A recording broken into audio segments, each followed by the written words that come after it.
근데 이렇게 저도 저 사진들을 이제 첫 개척했을 2008년 때부터 조그만 사진들을 이렇게 보면서 과연 저 발걸음이 어떤 발걸음이었을까, 저 사진들이 어떤 내용을 포함하고 있는 그런 이야기들일까. 물론 저기에는 성도들이 같이 즐겁게 지냈던 시간들도 있고, 단기팀들이 와서 함께 복음을 전했던 시간들도 있고, 또 많은 어려움들이 있었던 시간들도 있지만, 그러나 그 발걸음 한 걸음 한 걸음 8년이 넘는 기간 동안 걸어온 걸음은 결국은 복음을 증거하는 그러한 걸음이 아니었나라는 생각을 해보게 됩니다. 그리고 그 속에서 지금 봤던 여기에 나와 있던 우리 교인들이 구원의 열매로, 전도를 통한 구원의 열매로 하나씩 맺혀져서 그 사람이 둘이 되고 열이 되고 스물이 되고 지금은 30명 40여 명이 되어 있습니다. 이런 것들을 생각하면서 저는 오늘 이 본문을 택했어요. 근데 이 본문을 이렇게 택하면서 마음속에는 참 걱정도 있었습니다. 왜냐하면 별로 재미없는 본문이잖아요.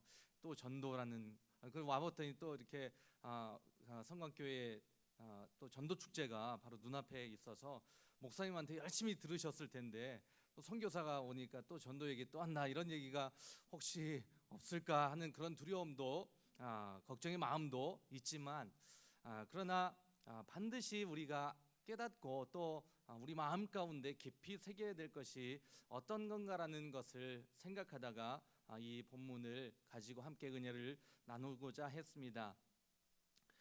고린도전서라는 것은 아마 바울의 목회 서신 가운데 한 장이잖아요, 한 권이잖아요.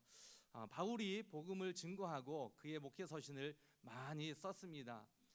모든 사람이 알고 모든 사람이 좋아하듯이 바울 사도는 굉장한 복음의 전도자였고 능력자였고 하나님의 귀한 종이었습니다. 그래서 저 같은 선교사들 가운데서는 바울과 같은 선교사가 되기를 소망하는 그런 선교사들이 굉장히 많고요. 그리고 목사님들 가운데도 바울과 같이 능력 있는 목회자가 되기를 소망하는 분들도 많이 있습니다. 아마 성도들 가운데도 이 바울과 같은 목사님이, 바울과 같은 선교사님이 우리 가운데 있고 우리에게 말씀을 전해주시면 정말 우리가 은혜가 되겠고 우리의 삶이 변화가 되겠다라는 그런 생각을 하시는 분들도 많으실 거라고 생각합니다. 그런데 실제 이 바울 목사님이, 바울 선교사님이 이 땅에 우리 교회에서 목회를 하신다 그러면 아마 우리는 죽었다 생각해야 될지도 모릅니다. 왜냐하면 것이었습니다. 그래서 그는 어느 곳에 가든 또 어느 누구를 만나든 예수 그리스도를 전했고 예수 그리스도의 말씀을 가르쳤고 제자를 세웠고 그 제자들을 통해서 또한 복음을 증거하게 하셨습니다.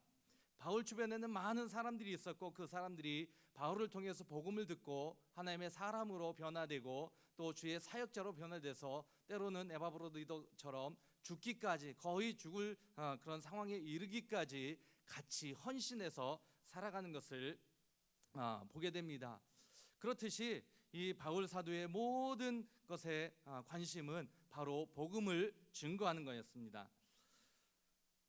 이 제천 성광교회와 저희 코라 쌍옥교회와의 거리를 이렇게 따져보면 굉장히 먼 거리예요. 거의 4,500km나 떨어져 있는 그런 거리입니다. 전혀 알 수도 없는 그런 곳이고 전혀 관계도 어떻게 보면 없는 그런 먼 지역에 있었던 그런 두 교회였습니다.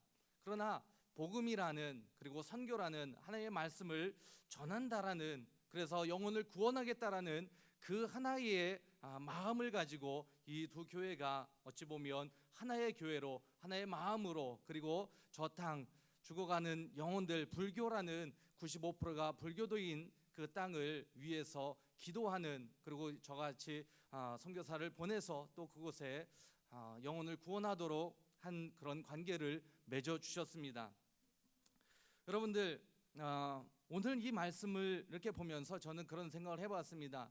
왜 바울 사도께서 하나님의 지혜에 있어서는 세상이 자기 지혜로 하나님을 알지 못하는 고로 이 전도에 미련한 것으로 믿는 자들을 구원하기를 기뻐하셨도다라고 말씀을 하셨을까?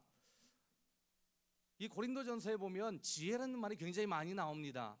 그 고린도라는 지역이 그리스와 로마와 이 가장 그 지중해의 가장 핵심적인 중심 지역이었고 경제와 상업이 발달한 도시였던 지역입니다. 그리고 그리스의 어떤 그런 철학들이 굉장히 많이 묻어나는 지역이었어요. 그런데 그런 지역에서 복음을 증거하다 보니 사람들이 지혜가 있다고 똑똑하다고 하나님의 말씀을 듣지 않고 무시하고, 또 우리가 잘 알듯이 고린도전서에는 많은 문제들이 그 교회 가운데도 있었습니다. 그런 속에서 이 바울은 그들에게 왜 하나님을 만나지 못할까? 왜 하나님을 알지 못할까? 지혜롭다라고 말하고 있고 지혜롭다라고 생각하고 있는 그들이, 그리고 어떤 진리를 찾는 사람들이 왜 하나님을 알지 못할까라는 그런 고민을 하게 됐을 수도 있습니다. 그런데 그 속에서 그 지혜로는 하나님을 알지 못한다라는 것을 깨닫는 거죠. 얼마 전에 우리나라에서 아마 이세돌 구단과 알파고의 그 대결이 있었잖아요. 처음에 이세돌 구단이 내가 5승을 다 할 수 있다 이렇게 얘기했지만 결국은 참패로 끝나는 것을 보게 됐습니다. 저는 그 모습을 보면서 알파고에 대해서 한번 생각해 봤어요. 생명도 없는 어떤 인공이라는 지능인데 그 안에 수없이 많은 지식들을 집어넣으면 아마 그 알파고가 그 어떤 이 세상에 있는 사람들보다 굉장히 지혜로운 어떤 그런 지식을 갖고 있는 그런 존재, 사람은 아니지만 생명은 아니지만 그런 존재일 것입니다. 그런데 이런 생각을 해봤습니다. 그 많은 것을 아는 그 알파고가 그 지식을 가지고 예수님을 믿을 수 있을까? 여러분들 생각은 어떠세요? 알파고에게 수없이 많은 이 성경적인 지식들과 어떤 역사적인 지식들을 집어넣는다면 그 알파고가 예수님을 구세주로 알고 깨닫고 믿을 수 있을까요? 예? 좀 대답하기 쉽지 않죠. 그렇지만 그런 생각을 해보면서 하나님께서 우리에게 가장 원하시는 이 구원이라는 것이 그 어떤 지식이나 어떤 지혜로 얻을 수 있는 것이 아닌 정말 미련한 그 발걸음, 오늘도 이 예배 후에 여러분들이 갈 그 미련한 발걸음을 통해서밖에 이루어질 수 없다라는 사실을 말씀을 하고 있습니다.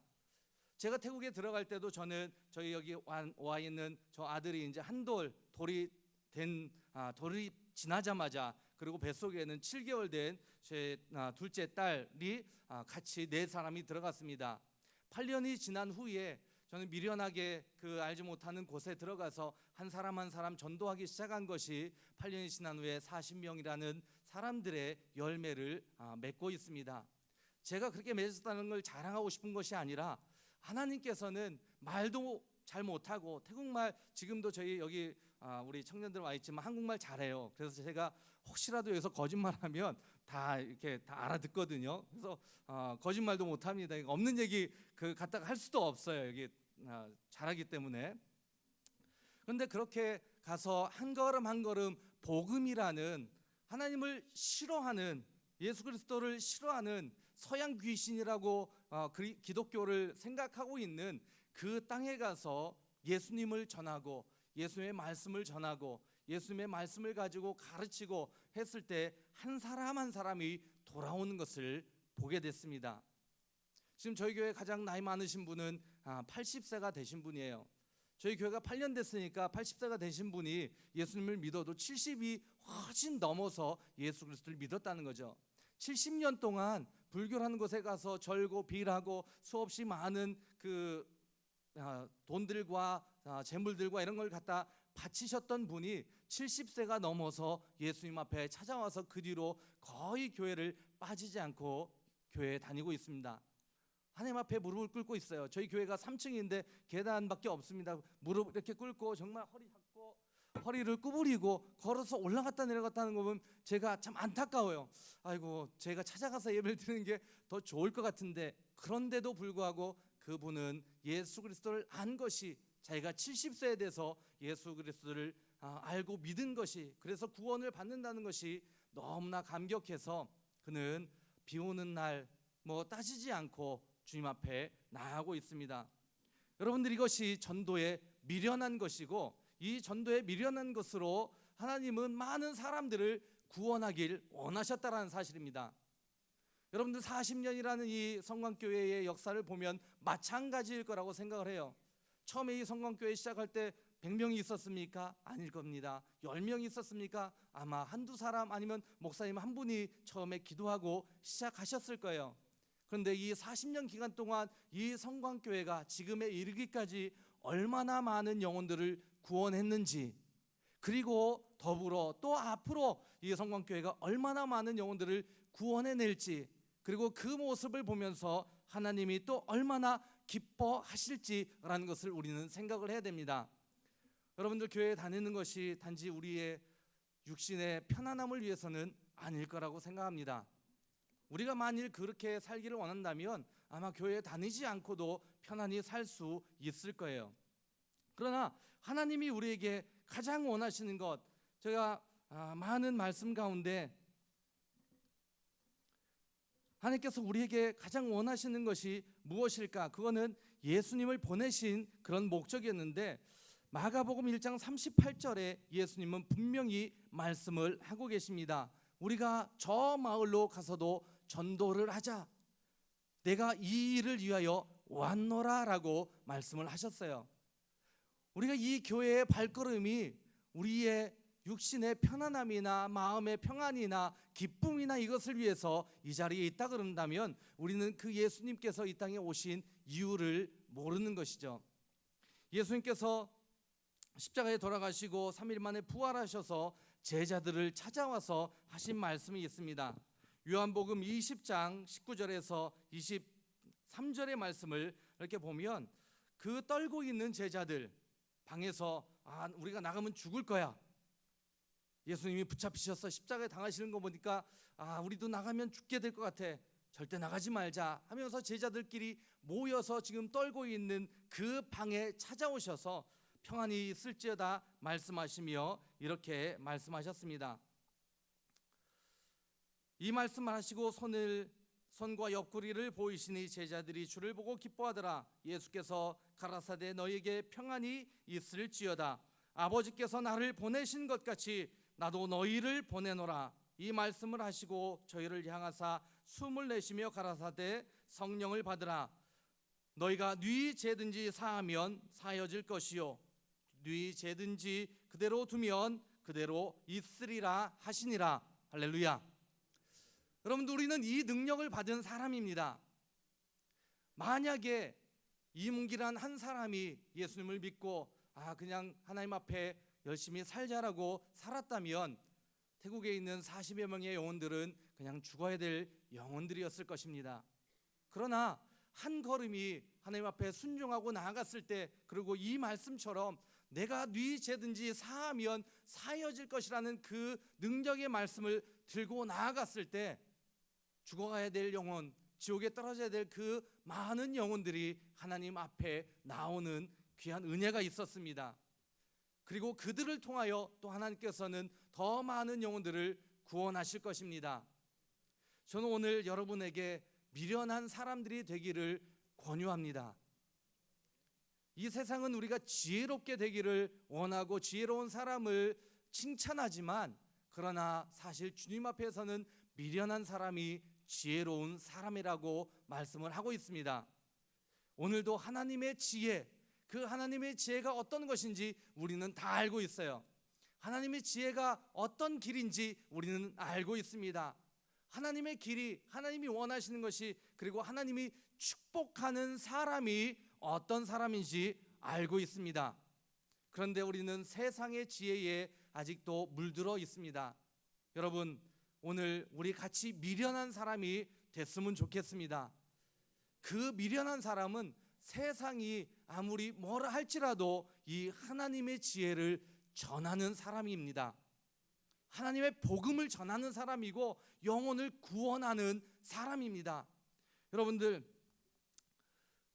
하나님께서 가장 칭찬하는 사람이 바로 복음을 위하여 죽는 사람이라고 말씀을 하셨습니다. 자기 목숨을 구하려고 하는 자는 잃을 것이요 복음을 위하여 자기 목숨을 내어 던지는 사람은 구원을 얻으리라라고 말씀을 하셨습니다. 할렐루야. 여러분들이 그러한 삶이 되기를 원하고 이 성광교회가 그러한 하나님의 마음을 합당하게 그리고 기뻐하게 하나님께서 정말 기뻐하시는 그러한 교회가 되기를 소원합니다. 그래서 여러분은 지혜로운 사람이 아니라 하나님이 인정하시는 미련한 사람이 되기를 소원합니다. 할렐루야. 여러분들 주변 옆에 계신 분들한테 미련한 사람이 되십시오 라고 한번 이야기해 봤으면 좋겠습니다.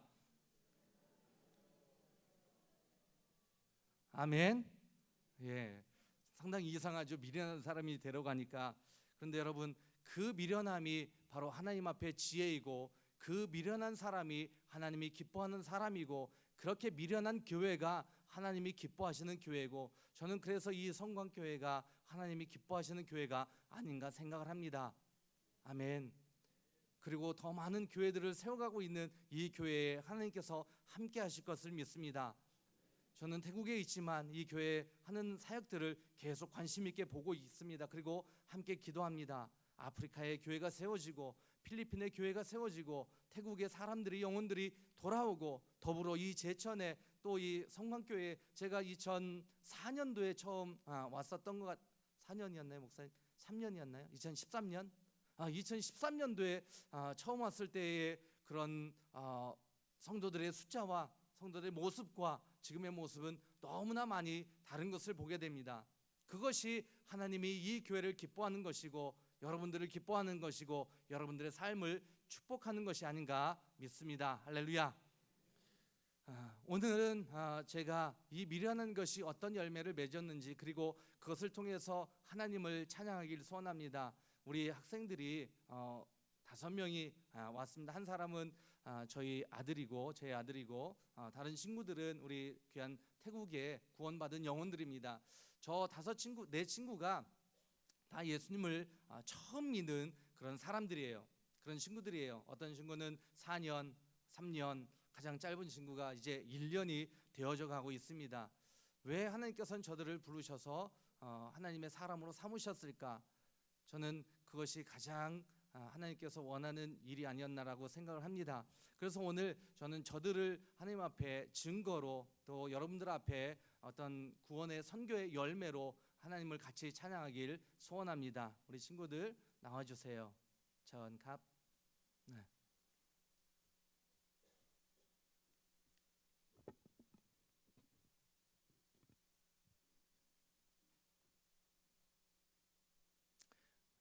이제 한국에 온 지 한 11일째가 되거든요. 올라오세요. 큰 막건. 사이롱 타오거다. 오케이. 그래서 한 10일쯤 되니까 이제 좀 지치긴 했어요. 아이들이 지치긴 했는데 잠깐 소개시켜드리고 그리고 이 친구들이 준비해 온 하나님을 찬양하는 워십과 찬양을 함께